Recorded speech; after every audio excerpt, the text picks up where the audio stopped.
जय हिंद दोस्तों, यूपीएससी हिंदी के इस ऑनलाइन प्लेटफॉर्म पे मैं अवनीश सिंह आप सभी का स्वागत करता हूं। तो जो हमारा अगला इंपॉर्टेंट टॉपिक है प्रांतीय राजवंश, और ये कितना इंपॉर्टेंट है इसका निर्धारण आप खुद कर लीजिएगा। ठीक, मैं प्रूफ दिखा दूंगा और इसका निर्धारण आप क्या कीजिएगा, खुद कर लीजिएगा कि ये इंपॉर्टेंट है भी या नहीं है। ठीक ना। तो प्रांतीय राजवंशों में कौन कौन लोग आते हैं, जैसे हम बात कर लें गुजरात। मध्यकालीन समय में कुछ प्रांत जो है अलग हुए, उनके शासकों को ही प्रांतीय राजवंश यानी कि उस वंश के शासक के बारे में हम लोग बात करें। जैसे गुजरात, ठीक, बंगाल, कश्मीर। कश्मीर नीचे जो चले जाएंगे आप तो बहमनी साम्राज्य। बहमनी फिर वो 4 पार्ट में डिवाइड हो जाता है। ठीक, बहमनी क्या होता है, 4 पार्ट में जाकर के डिवाइड हो जाता है। उसके बाद जौनपुर, यूपी के जौनपुर की हम बात करेंगे। तो इस तरह के कुछ छोटे छोटे प्रांतीय राजवंश थे जिनके बारे में हम लोग बात करेंगे। अब इंपॉर्टेंट था कि नहीं ये देख ली। यहाँ पे क्या है क्वेश्चन, पहला क्वेश्चन क्या है कि कौन सा रूलर था कश्मीर का जिसने जजिया और गाय को मारने की प्रथा को समाप्त किया। तो दिया है जैनुल आबेदिन। इन्हें कश्मीर का अकबर कहा जाता था। तो ये देखिए 2023 में क्वेश्चन पूछा है कि नहीं पूछा है, पूछा है ना। चलिए आगे चलें। ये देखिए मेवाड़, मारवाड़, खानदेश, मालवा, ये प्रांतीय राजवंश हैं। इनके शासकों को मिलान करने के लिए दे दिया है 2021 में। UP RO A R O 2023 में। जौनपुर जो है सिराज हिंद कहा जाता था। अभी मैंने जौनपुर बता, देखिए टॉपिक में पहला ही प्रश्न है, जौनपुर की स्थापना किसने। जौनपुर की बात हो रही है। 2023 में पूछा हुआ है UP RO A R O के। तो पीसीएस में भी पूछ लिया 2023 में, आरओ ए आर ओ में भी पूछ लिया 2023 में। फिर देखिए यहाँ 2021 में पीसीएस के दिखाया था ना अभी, फिर 2020 के पीसीएस में देख किताबें नौरस किसने लिखी, इब्राहिम आदिल शाह द्वितीय ने, बीजापुर के। ठीक, फिर ये देखिए रुद्रमा देवी, ये काकतीय राजवंश की बात हो रही है, वारंगल डायनेस्टी की।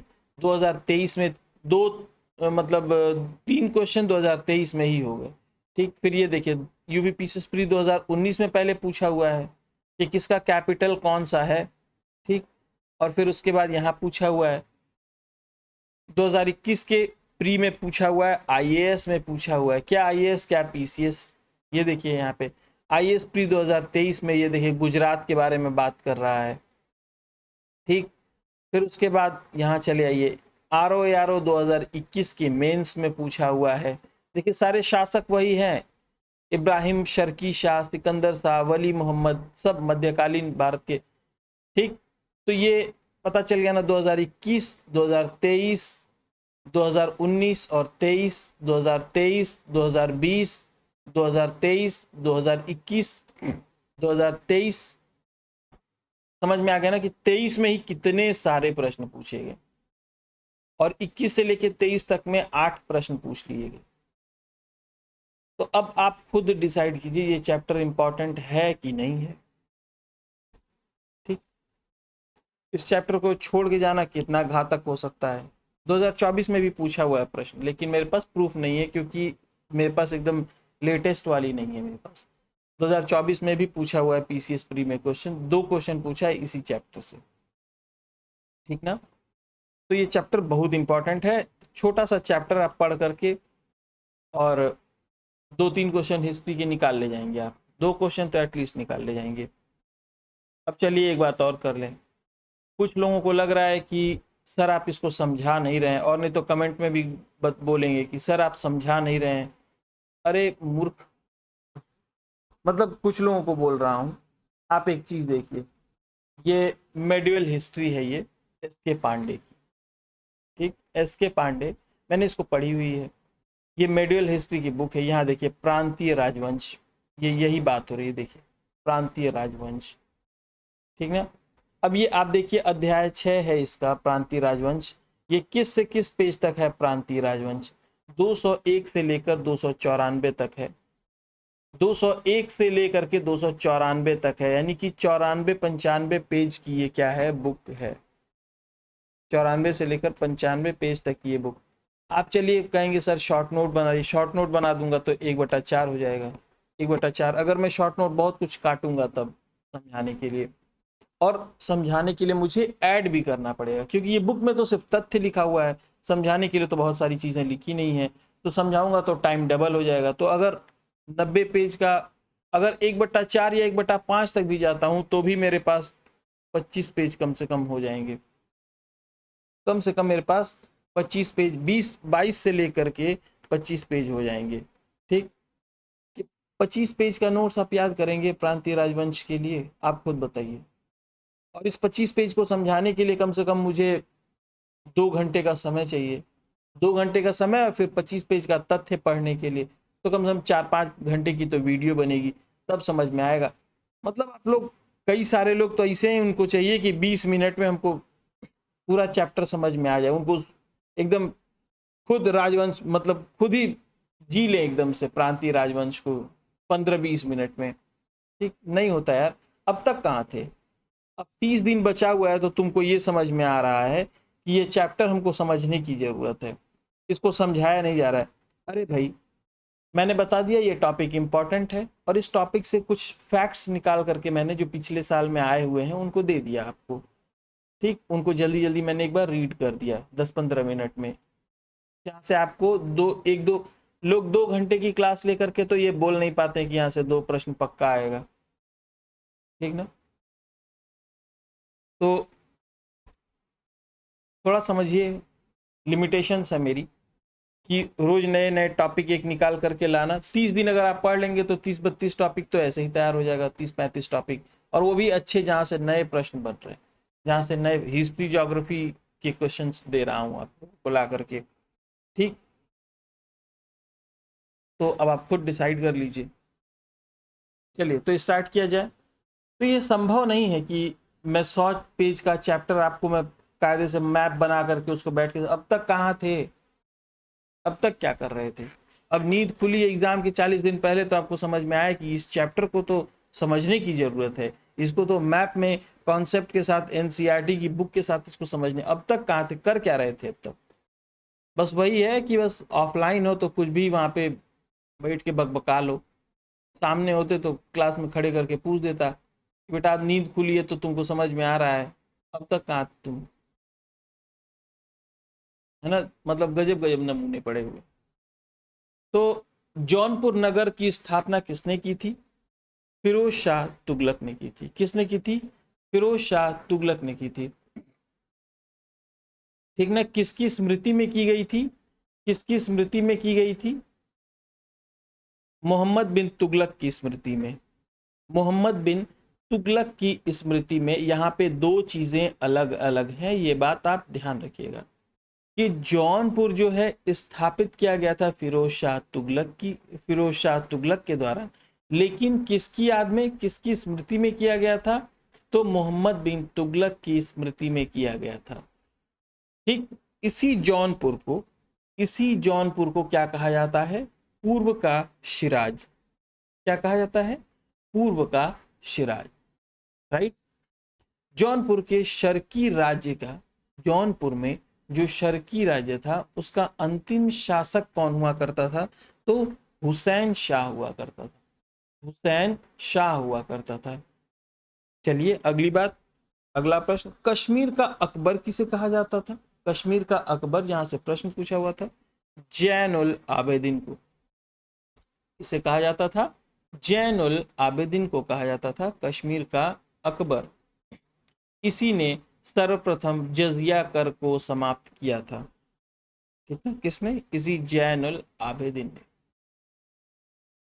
जैन उल आबेदीन द्वारा पूरी की गई जामा मस्जिद की विशेषताएं क्या हैं? इसमें बुर्ज है, बौद्ध पैगोडा है, और ये फारसी शैली में बना हुआ है। किस शैली में बना हुआ है अगर आपसे पूछे तो?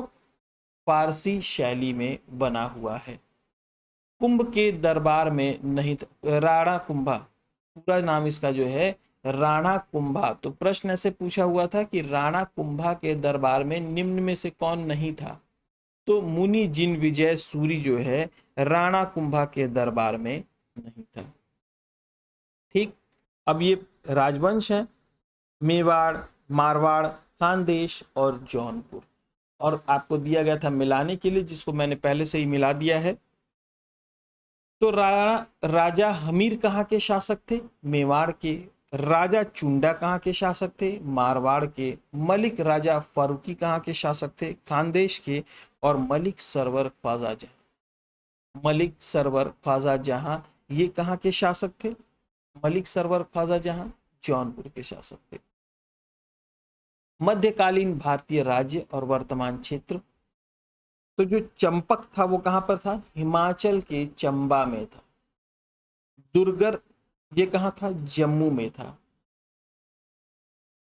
कुलूत, कुलूत कहां पर था? हिमाचल के कुल्लू में, हिमाचल के कुल्लू में था। ठीक ना, या फिर ऐसे कह सकते कि उसका नया नाम रख दिया गया ये। ठीक ना, जो पसंद आए जैसा लगे बस याद कर लीजिए और परीक्षा में जाके अपने प्रश्न सही करने का प्रयास कीजिए। इतने भी फैक्ट्स अगर आपने याद कर लिए ना तो क्वेश्चन एलिमिनेट होने की संभावना बहुत ज्यादा है। और या तो अब आप कहेंगे कि सर इसके बाहर से आया तो मैं आपको दिखाया ना, बुक का नाम बता दिया और 95 पेज है, उसको जाकर के पढ़ लीजिए। ठीक। बहमनी राज्य की स्थापना कब हुई थी? कब की गई थी? 1347 में की गई थी। 14वीं सदी में की गई थी। बहमनी राज्य की स्थापना 1347 में और 14वीं सदी में की गई थी। बहमनी राज्य की प्रथम राजधानी क्या थी? बहमनी राज्य की जो प्रथम राजधानी थी वो क्या थी? गुलबर्गा थी। क्या थी? गुलबर्गा। गुलबर्गा कहां पर है बताइए? गुलबर्गा कहां पर है? कमेंट करके बताइए। अब वंश और सल्तनत, आदिल शाही वंश का संबंध बीजापुर से है। आदिल शाही वंश का कहां से है? बीजापुर से है। कुतुब शाही गोलकुंडा से है। कुतुब शाही का गोलकुंडा से है। निजाम शाही, निजाम शाही का अहमदनगर, निजाम शाही का कहां से है? अहमदनगर से। और शर्की शाही का, शर्की शाही का कहां से है? जौनपुर से। शर्की शाही का कहां से है? जौनपुर से। ठीक। जगत गुरु की उपाधि किसे दी गई थी? जगत गुरु की उपाधि किसे दी गई थी? इब्राहिम आदिल शाह द्वितीय को। इब्राहिम आदिल शाह द्वितीय को। नेक्स्ट है किताबे नौरस, ये किसने लिखा था? इब्राहिम आदिल शाह द्वितीय ने ही किताबे नौरस लिखी थी। इब्राहिम आदिल शाह द्वितीय। ठीक। जब दक्कन के राजवंश पढ़ेंगे, पढ़ा होगा आपने तो उसमें ये रहा होगा। ठीक ना। अहमदनगर निजाम शाही का अंत, मुगल शासन के विलय के साथ हुसैन शाह को आजीवन कारावास दिया गया। ठीक ना। यानी जो निजाम शाही वंश का अंत था, मुगल शासन का विलय किया गया। और साथ में यहाँ पे कुछ टाइपिंग एरर है, मैं इसको देखता हूँ, यहाँ पे कुछ मिस्टेक है। ठीक है, मतलब कुल मिला कॉन्सेप्ट ये कि जो हुसैन शाह थे उनको आजीवन कारावास दे दिया मुगल शासन के लोगों ने। मुगल शासन में हुसैन शाह को आजीवन कारावास दे दिया गया और इस प्रकार से अहमदनगर के निजाम शाही वंश का अंत हो गया। लेकिन ये इस तरह से नहीं था, इसका कुछ प्रिंटिंग एरर, टाइपिंग एरर है, इसको मैं दिखवाता हूँ। राज्य और शासक, राज्य और शासक, बाज बहादुर कहाँ के शासक थे? मालवा के। कुतुब शाह, कुतुब शाह कहाँ के शासक थे? गोलकुंडा के। सुल्तान मुजफ्फर शाह गुजरात के और यूसुफ आदिल शाह बीजापुर के। नेक्स्ट है वारंगल कहाँ की राजधानी थी? काकतीय राजवंश की। दार समुद्रम होयसल की थी। देवगिरी यादवों की थी राजधानी। और पांड्यों की राजधानी कहाँ थी? कोरकई। कोरकई जो बाद में कहां पर हो गई? मदुरा। जो बाद में कहां पर हो गई? बाद में कहां पर हो गई? मदुरा। नेक्स्ट है दीव को पुर्तगालियों को सौंपने वाला गुजरात का शासक कौन था? तो कौन था? बहादुर शाह। कौन था? बहादुर शाह। गोलकुंडा का वर्तमान नाम हैदराबाद कर दिया गया। रुद्रमा देवी का संबंध किस राजवंश से है? किस राजवंश से है रुद्रमा देवी का संबंध? काकतीय राजवंश से। किससे है? काकतीय राजवंश से है। रुद्रमा देवी ने किसे पराजित किया था? पांड्य, पूर्वी गंग वंश और देवगिरी के यादवों को रुद्रमा देवी ने पराजित किया था। ठीक। होयसल स्मारक स्थित है? कहाँ पर? हालेबीड और बेलूर में। हालेबीड और बेलूर में। दार समुद्रम का वर्तमान नाम? दार समुद्र का वर्तमान नाम हालेबीड। क्या है वर्तमान नाम? हालेबीड है। दार समुद्रम का वर्तमान नाम हालेबीड है। ठीक। गोल गुंबद, जिसे विशालतम गुंबद भी कहा जाता है या विशालतम सबसे बड़ा गुंबद है, गोल गुंबद, वो कहाँ पर स्थित है? बीजापुर में। कहाँ पर स्थित है? बीजापुर में। मांडू के जहाज महल का निर्माण, मांडू के जहाज महल का निर्माण गयासुद्दीन गयासुद्दीन खिलजी द्वारा करवाया गया था।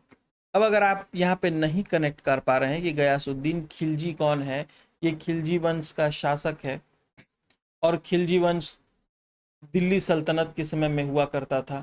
गुलाम वंश, खिलजी वंश, तुगलक वंश, उसमें से खिलजी वंश में से एक शासक है गयासुद्दीन खिलजी। तो अगर ये चीज़ें आप नहीं कनेक्ट कर पा रहे हैं तो ये गलती आपकी। एग्जाम को 20-25 दिन रह गए हैं, अब करंट अफेयर पे फोकस करने का टाइम है, यहाँ पे मेहनत करने का टाइम है, पीवाईक्यू रिवाइज करने का टाइम है, और आपको समझ में नहीं आ रहा कि ये है कहाँ पे। आपको ये समझ में नहीं आ रहा कि हालेबीड और बेलूर कहाँ पर है। आपको ये समझ में नहीं आ रहा है कि रुद्रमा देवी कौन है। तो आप ब्लंडर कर रहे हैं अपने साथ। क्या किए क्या हो साल भर, ये क्या हो? अब मैं चलूँ यहाँ पे बीजापुर मैप बना करके कर्नाटक का, फिर बताऊं कि कौन कौन से राजवंश कहाँ कहाँ थे, फिर उसमें बीजापुर कहाँ था, बीजापुर के शासक कौन कौन थे, तो कम से कम ये लेक्चर खींच जाएगा 1.5-2 घंटे का। ठीक ना? मांडू के जहाज महल का निर्माण किसने करवाया था? गयासुद्दीन खिलजी ने करवाया था। गुजरी महल किसने बनवाया था? मानसिंह। किसने बनवाया था? मानसिंह ने। तानसेन को संरक्षण देने वाले अकबर से पूर्व शासक कौन थे? भाटा एक स्थान था, ठीक ना, जिसको रीवा भी कहते थे, वहां के एक शासक थे रामचंद्र सिंह। ठीक है। अब अगला, अदीना मस्जिद कहाँ पर था? वेस्ट बंगाल के पंडुआ में। लाल दरवाजा मस्जिद जौनपुर। दाखिल दरवाजा गोंड नामक स्थान पर। और तीन दरवाजा अहमदाबाद में। पोलीगार कौन हुआ करते थे? दक्षिण भारत के क्षेत्रीय सैन्य व प्रशासनिक नियंत्रक हुआ करते थे। नेक्स्ट, मिराते सिकंदरी, इसमें गुजरात विजय का उल्लेख है। किसका उल्लेख है? गुजरात विजय का। बुरहान ए मासिर बहमनी के अहमदनगर का इतिहास। रियाज उल सलातीन में बंगाल का इतिहास है। और रियाज उल इंशा महमूद गवां के पत्रों का संग्रह है। अब महमूद गवां आप नहीं कनेक्ट कर पा रहे हैं कि कौन है, कहाँ के शासक है, किस राजवंश के, तो फिर समस्या है आपके लिए। ठीक है। मुझे सिर्फ इतनी सी बात अपने कहने में, जल्दी जल्दी पढ़ने में ही हमारी 20-25 मिनट की क्लास हमारी क्या होती है, समाप्त हो जाती है। आइए, अगर समझना है आपको तो एनसीईआरटी बैचेस ज्वाइन कीजिए। ठीक है। या मत ज्वाइन कीजिए एनसीईआरटी बैचेस, तो फिर कम से कम जो लोग 24-25 घंटे 36 घंटे की क्लासेस पढ़ाए हुए हैं उनसे ही कर लीजिए क्लास। ठीक, मतलब कहीं ना कोई कोचिंग ज्वाइन कर लीजिए या खुद से 95 पन्ने का चैप्टर पढ़ लीजिए, मतलब पढ़िए उसको जा करके, अगर इस चैप्टर को समझना है तो। ठीक ना? ये इस चैप्टर को समझना 20-25 मिनट का काम नहीं है। ठीक, तो मेरी लिमिटेशंस है, मुझे उसमें रह के ही काम करना है। ठीक, तो आज के लिए इतना ही। जय हिंद। और हाँ, एक चीज़ और, कि जितने नोट्स हैं आपके पास, ये जितने वीडियो हैं आपके पास, ठीक ना, सबसे अगर आपने नोट्स बनाए होंगे तो मच बेटर। उन नोट्स को बैठ करके आप फटाफट रिवीजन कर लीजिए। अगर रिवीजन नहीं करेंगे तो वो सब भूल जाएगा। ठीक ना?